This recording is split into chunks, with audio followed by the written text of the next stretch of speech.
नमस्ते। मैं आपको डिजिटल इंडिया की एक कहानी सुनाता हूँ, जिसमें भारतीय लोगों की उपलब्धियों और डिजिटल धोखाधड़ी के कारण हुए नुकसान दोनों का जिक्र है। डिजिटल इंडिया की कहानी, एक नया सवेरा और कुछ काली परछाइयाँ।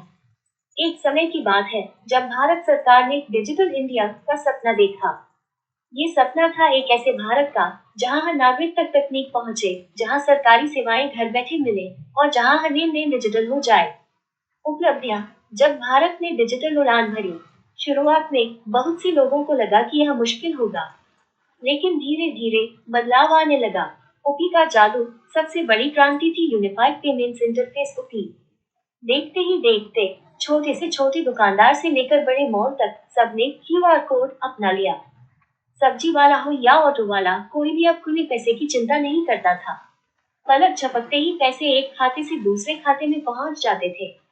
ये भारत की अपनी पहचान बन गया और दुनिया भर में इसकी तारीफ हुई। करोड़ों भारतीय अब बिना नकदी के लेन देन कर रहे थे।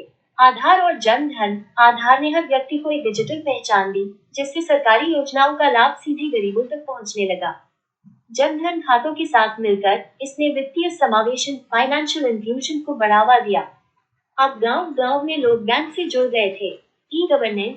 सरकारी दफ्तरों के चक्कर काटने की जरूरत कम हो गई।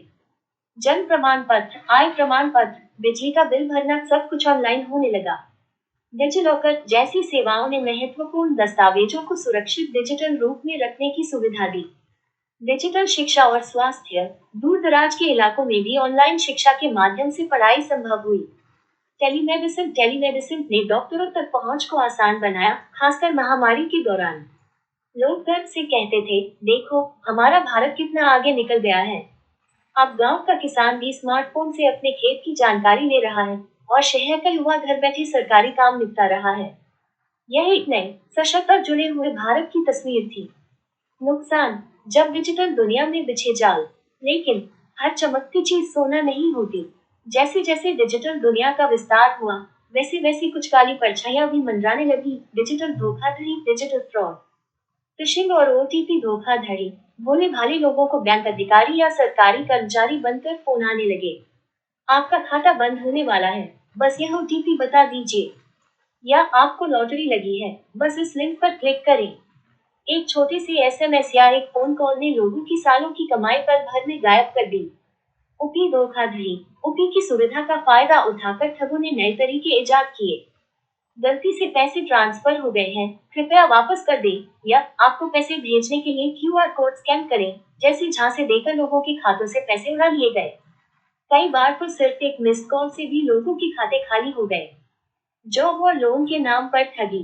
बेरोजगार युवाओं को फर्जी नौकरी का ऑफर देकर रजिस्ट्रेशन फीस या सिक्योरिटी डिपॉजिट के नाम पर ठगा गया।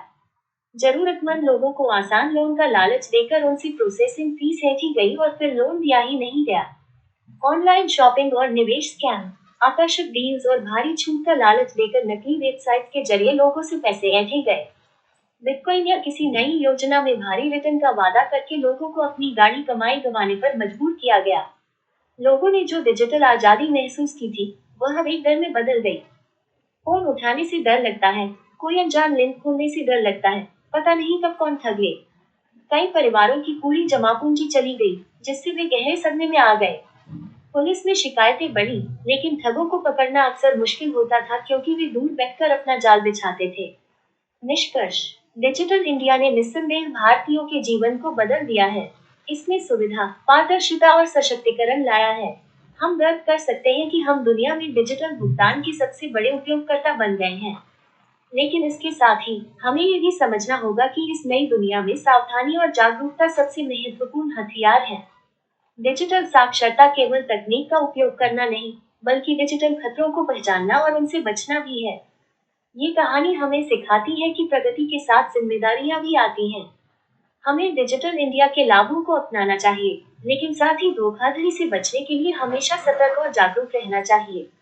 धन्यवाद। अगर आपको ये कहानी पसंद आए हो, तो कृपया लाइक और सब्सक्राइब करें।